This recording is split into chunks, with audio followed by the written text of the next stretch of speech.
ওই মাইয়া তো এফডিসি তে সাইড ক্যারেক্টারের কাম করে। শালিমা বিল্ডার্সের সাথে প্রতারণার দায়ে আপনি ওদের বিরুদ্ধে কেস লিখুন। দাঁড়িয়ে আছেন কেন? স্যালুট করুন। পা বাপরেও সারে না। তুমি আবার তোমার রাজত্বটা ফিরে পেয়েছো। সবকিছু তোমার জন্য হয়েছে। তুমি তো চাও কাজের অজুহাত দিয়ে যেন বারবার মেঘলার কাছে যাওয়া যায়। আমার ভাগের লুটের মিষ্টি আমার দিবেন না ভাবে?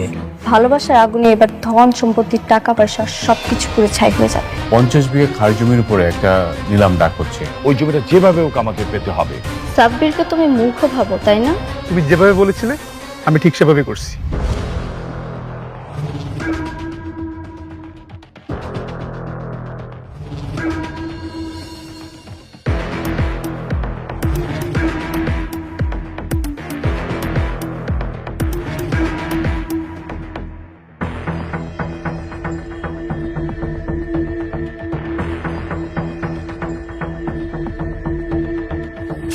Ladies and gentleman, silent please.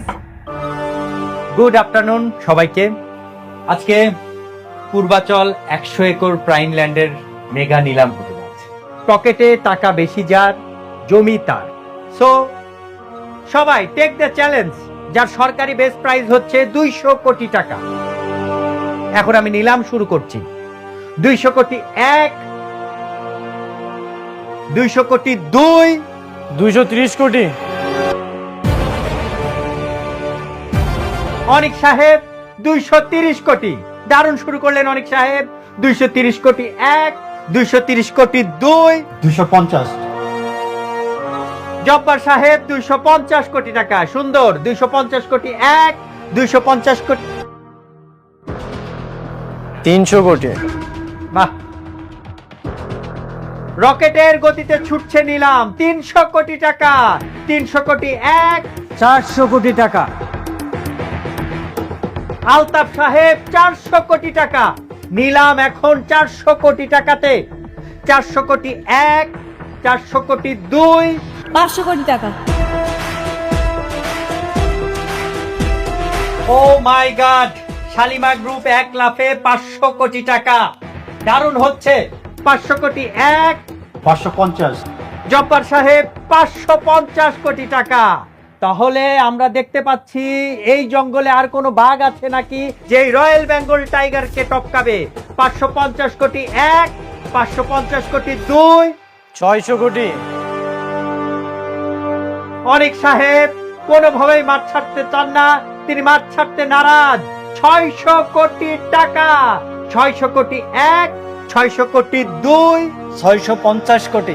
আমির সাহেব 650 কোটি টাকা। দারুণ জমে গেছে কিন্তু আজকে। 650 কোটি টাকা। 650 কোটি 1, 650 কোটি 2, 650 কোটি 1000 কোটি টাকা। History in the making. 1000 কোটি টাকা। শালিমা গ্রুপ মনে হচ্ছে আজকে পুরো বাজার ফাঁকা করে দেবে। 1000 কোটি টাকা। আছেন নাকি কেউ? 1000 কোটি 1, 1000 কোটি 2, 1200 কোটি।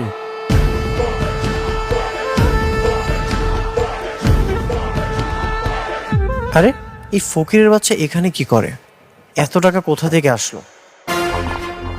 মিস্টার সাব্বির রহমান 1200 কোটি টাকা। বড় বড় রাঘব বোয়ালদের পেছনে ফেলে তিনি ডাক হাঁকালেন 1200 কোটি টাকা। Huge congratulation mister Sabbir Rahman.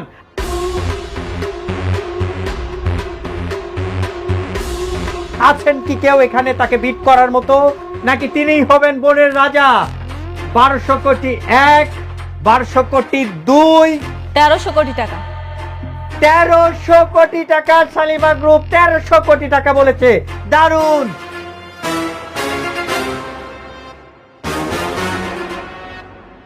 তেরোশো কোটি 1, 1300 কোটি 2, 1500 কোটি।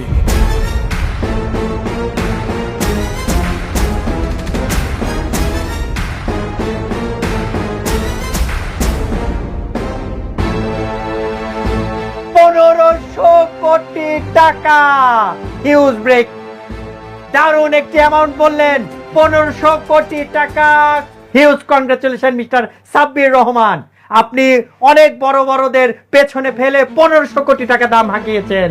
এখন আমি ডাকছি 1500 কোটি 1, 1500 কোটি 2, 1500 কোটি 3,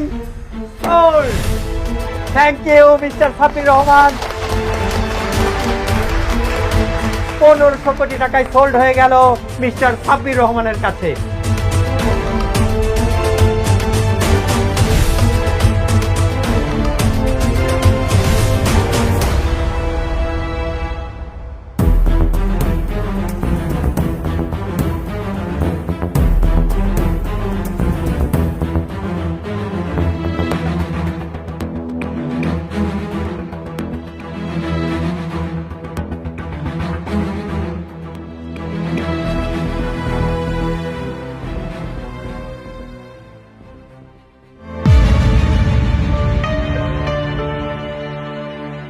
কি মিস্টার অনিক, চেহারা এমন চুনা হয়ে গেল কেন? মাত্র 1500 কোটি টাকার দাম শুনে হাওয়া পড়িয়ে গেল।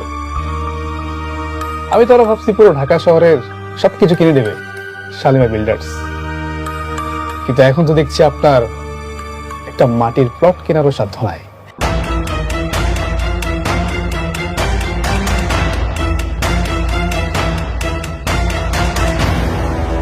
সাব্বির, বেশি উড়িস না, আর একদম আমাকে টাকা গরম দেখাবি না।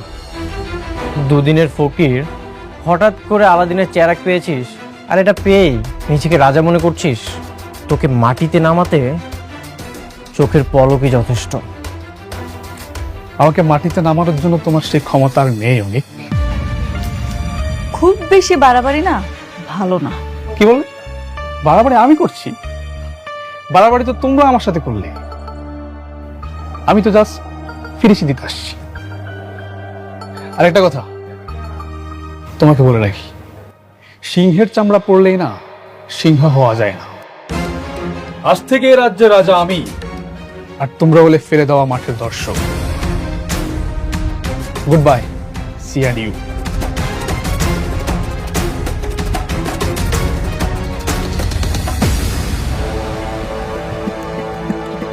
অনেক বড় দান মারলি তো সাব্বির, কিন্তু ভুলে গেছিস অনেক হেরে গেলেও খেলা কিন্তু শেষ হয় না। তুই যে 1500 কোটি টাকা এই মাটিতে ঢাললি, ওই টাকা তোকে সুদে আসলে রক্ত দিয়ে শোধ করতে হবে। আজ থেকে তোর কাউন্টডাউন শুরু হলো।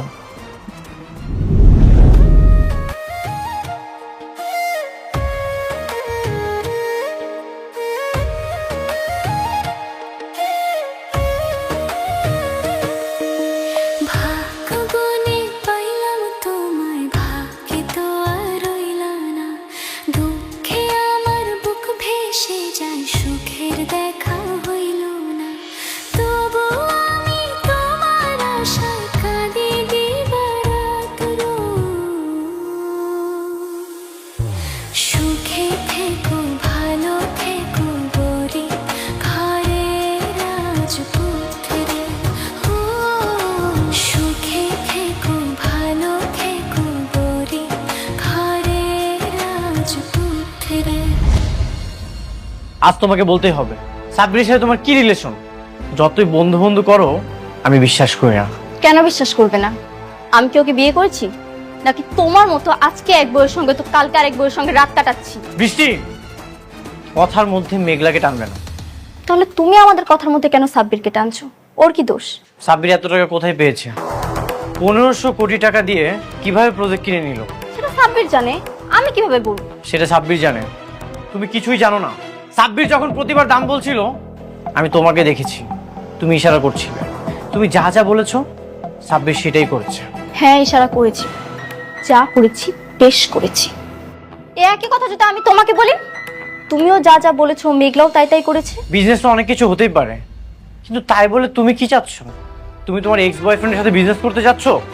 তুমিও তো তোমার প্রথম স্ত্রীকে ত্যাগ করতে পারলে না। আমাকে রেখে যখন তুমি মেঘলার কাছে যাও, তখন তোমার লজ্জা করে না? না, করে না, কারণ সে আমার বিবাহিত স্ত্রী। কিন্তু তুমি যেটা করছো সেটা পাপ। হাজবেন্ড থাকার পরেও অন্য একটা পুরুষের কাছে যাওয়াটা পাপ। হ্যাঁ পাপ। তুমি তো টাকা ছাড়া কিছুই বুঝো না, তোমার তো টাকা দরকার। আমি তোমাকে ভালোবেসে বিয়ে করছিলাম, কিন্তু তুমি আমাকে বিয়ে করেছো টাকার জন্য। তাহলে আমিও টাকা ইনকাম করব, আমিও মেঘলা থেকে দ্বিগুণ টাকা ইনকাম করে তোমাকে দেব। তবুও তুমি শুধু আমার থাকবে, আর কারো না। কি বললে তুমি? শুধু টাকার জন্য আমি তোমাকে বিয়ে করেছিলাম? তোমাকে বিয়ের জন্য কি আমি ফোর্স করেছিলাম, নাকি আমি তোমাকে বিয়ের প্রপোজাল দিয়েছিলাম? কোনটা? তোমরা আমাকে বিয়ের প্রপোজাল দিয়েছিলে। তুমি কি বলেছিলে বিয়ের আগে? আমাকে ছাড়া নাকি তুমি অন্য কাউকে বিয়ে করতে চাও না, তুমি আমাকে ছাড়া নাকি অন্য কাউকে ভালোবাসতে পারবে না। আমি যখন বিপদে পড়েছিলাম তোমরা আমাকে হেল্প না করে আমাকে ব্যবহার করেছো। এখন তুমি আমাকে টাকার জন্য খোঁটা দিচ্ছ। হিংসার অহংকারে তুমি না পাগল হয়ে গেছো। হ্যাঁ, আমি পাগল হয়ে গেছি। তুমি টাকার জন্য মেঘলার কাছে থাকবে সেটা আমি সহ্য করতে পারবো না। আমি ওই শালিমার বিল্ডার্স গ্রুপের শেষ দেখে ছাড়ব। ওর এমন অবস্থা করব যেন তোমার টাকার জন্য ওর কাছে আর ছুটে যেতে না হয়। ওই বস্তির মেয়েকে আমি বস্তিতেই দাঁড় করিয়ে ছাড়ব। এতই যখন আমাকে ভালোবাসো তাহলে ওই সাব্বিরের সাথে তোমার কি? সাব্বির না তোমার থেকে 1000 গুণ ভালো। ও আমাকে একতরফা ভালোবেসে এখনো আমার বাড়িতে চাকরের মতো পড়ে আছে। আর তুমি তুমি কি করেছো? তুমি কি বোঝাতে চাচ্ছ? আমি এই বাসাতে চাকরের মতো থাকি? তুমি যখন বলবো আমি বসবো, আর যখন বলবো আমি দাঁড়াবো? হ্যাঁ, তোমাকে তাই থাকতে হবে। এটা কখনোই সম্ভব না। একটা সম্পর্কে যদি সম্মান না থাকে সেটা কখনোই টিকে রাখা যায় না।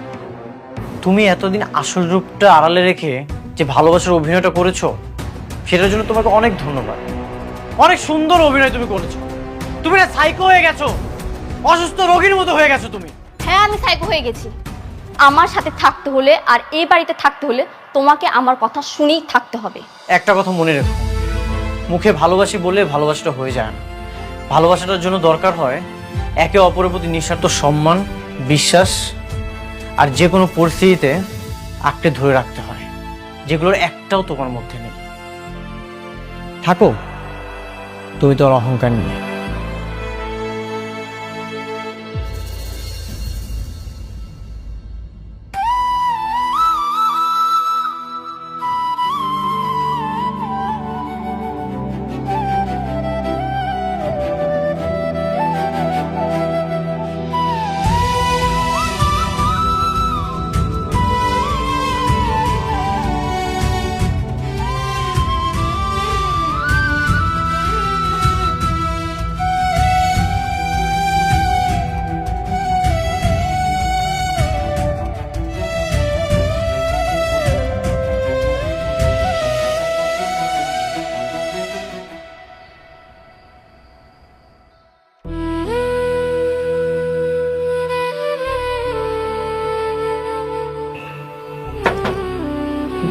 মেঘলা,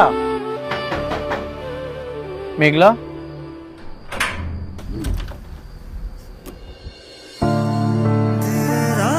অনেক আপনি এত রাত্রে আইলেন? কোনো ঝামেলা হয়েছে নাকি? আপনার চেহারা আমার মলিন দেখাইতেছে কেন? আজকে রাতটা এখানে থাকার জায়গা হবে। আগামীকাল চলে যাব আমি, থাকার একটা ব্যবস্থা করে নিব। বৃষ্টির লোকে ঝামেলা করে আছেন নাকি? হুম। আপনি ঝগড়া করে আসেন আর যাই করে আসেন, আমার এই দরজা আপনার জন্য সারা জীবন খোলা থাকবো।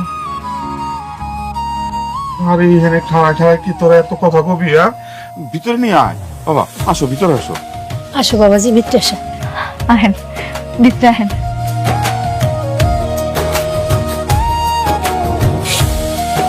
বসেন না, বসেন। এই যে দেখো মায়ের কাণ্ডটা দেখো, মশাইটাও খুলেছে নাই। আব্বা মনে হচ্ছিল না। বাবা, তুমি এইবার জানলে তো ভালো মন্দ কিছু চড়াই দিতাম। আচ্ছা, একটা ডিম ভাইজা দিন, তোমার ভাত দে, যা হাত মুখ ধুয়ে না। হ্যাঁ দাঁড়া, যাও বাবা, হাত মুখে দিয়ে আসো।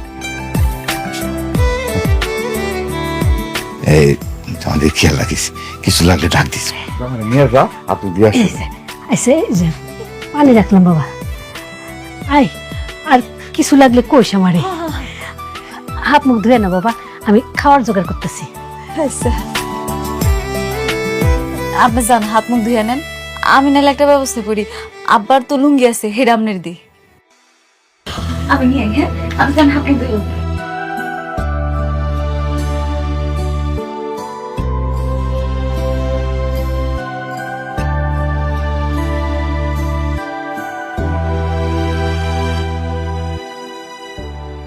আপনি এখনো হাত মুখ ধন নাই?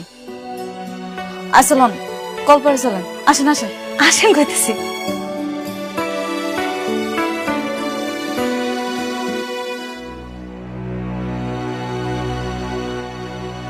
কিভাবে কি শুরু করব কিছুই বুঝতে পারছি না। আমি যদি ওই কোম্পানির দায়িত্বটা না নেই তাহলে কি লাভ তাদের জন্য কষ্ট করে? তা ঠিক, তুমি একটা কাজ করতে পারো, নতুন একটা কোম্পানি দিতে পারো। কারণ আমার কোম্পানির দায়িত্ব তো আর তুমি নিচ্ছ না। এখন আমার মনে হয় নতুন করে শুরু করলেই ভালো হবে। এতে যা খরচ লাগে আমি দিব। সেটা তো একই হলো, তাই না? তাহলে কি করব বলো?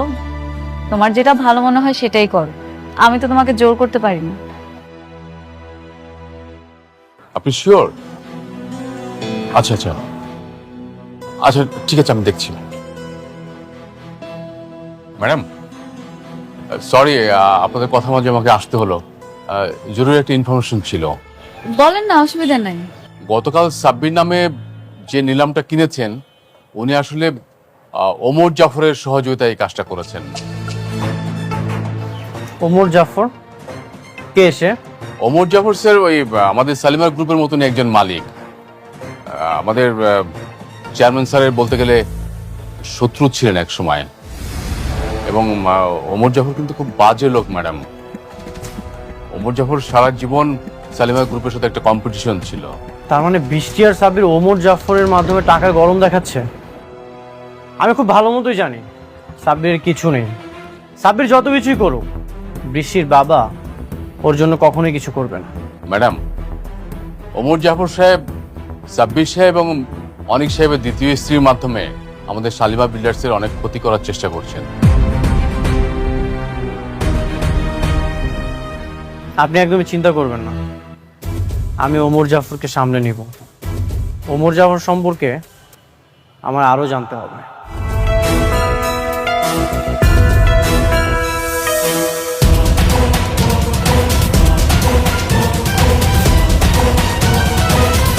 ওমর জাফর, আমি চাওয়া আমার একটাই, শালিমার গ্রুপের ধ্বংস। আমি চাই শাকের চৌধুরীর সাম্রাজ্য রাস্তার ধুলার সাথে মিশে যাক।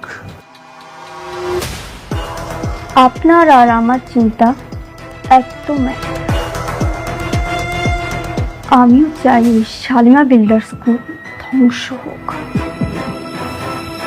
ওদের ধ্বংস হলেই আমি আমার স্বামীকে ফিরে পাবো। Good, very good. আর তাই সবকিছু জেনে শুনে আমি তোমাদের মাধ্যমে কাজটা করাচ্ছি। বাট নোটেছেন, টাকা যত লাগে আমি দেব। ওদেরকে রাস্তার ফকির বানাতে হবে। আই হোপ তোমরা পারবে সেটা। পারবো স্যার। বৃষ্টি যেটা চাইবে আমি সেটা মন প্রাণ দিয়ে করার চেষ্টা করব। ওকে, তাহলে নতুন প্ল্যান সাজিয়ে আমি অ্যাজ আর্লি অ্যাজ পসিবল তোমাদেরকে জানাবো। See you soon.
কি ব্যাপার অনেক, তুমি এখানে?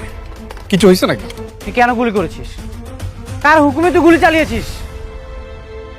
আশ্চর্য, আমি কখন কাকে গুলি করলাম? একদম নাটক করবি না, আমি নিজ চোখে দেখেছি তুই গুলি করে পালিয়ে যাচ্ছিলি। অনেক, তোমার কথা ভুল হচ্ছে, আমি গুলি করিনি। বৃষ্টি তোকে পাঠিয়েছে, মেঘলাকে খুন করার জন্য তোকে কত টাকা দিয়েছে? অনেক, তুমি চুপ করো, মানে যা ইচ্ছে তা বলেই যাচ্ছ। আমি গুলি করিনি, কেন বিশ্বাস করতেছো না তুমি? ঠিক আছে, আমি তোর সাথে কোনো কথা বলবো না। যে তোকে পাঠিয়েছে আমি তার সাথে কথা বলবো। অবশ্য তুই যদি মেঘলাকে খুন করিস তাহলে তো তোর কোনো লাভ নেই। নিশ্চয়ই বৃষ্টি এটা করিয়েছে। দাঁড়ান, আপনি কোথায় যাইতেছেন অনেক? বোঝাপড়া কর, তুমি এখন বাসায় যাও।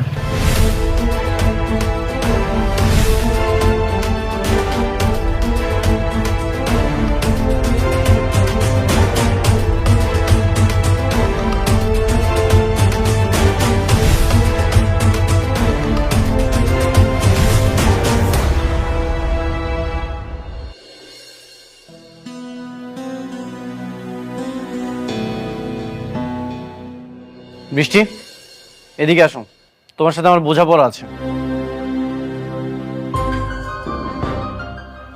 কি বলছো তোরা? তুমি মেঘলাকে কেন খুন করতে পাঠিয়েছো? মেঘলা তোমার কি ক্ষতি করেছে? ক্ষতির হিসাব করতে গেলে হিসাবের তো কোনো শেষ নেই। কিন্তু আমি ওকে কেন খুন করতে চাইবো? আমি কাউকে পাঠাইনি। একদম মিথ্যা কথা বলবে না। আমি নিজ চোখে সাব্বিরকে দেখেছি, হাতে নাতে ধরেছি। তুমি যদি সাব্বিরকে পারমিশন না দাও তাহলে সাব্বিরের কাছে কেন করলো, কিভাবে করলো? সাব্বির? হ্যাঁ সাব্বির। তোমাকে একটা কথা ক্লিয়ার করে বলে রাখি, যদি মারতেই হয় সামনাসামনি আমাকে এখানে গুলি করো, পিছন থেকে মেঘলাকে খুন করার চেষ্টা করো না, তাহলে কিন্তু খুব খারাপ হয়ে যাবে।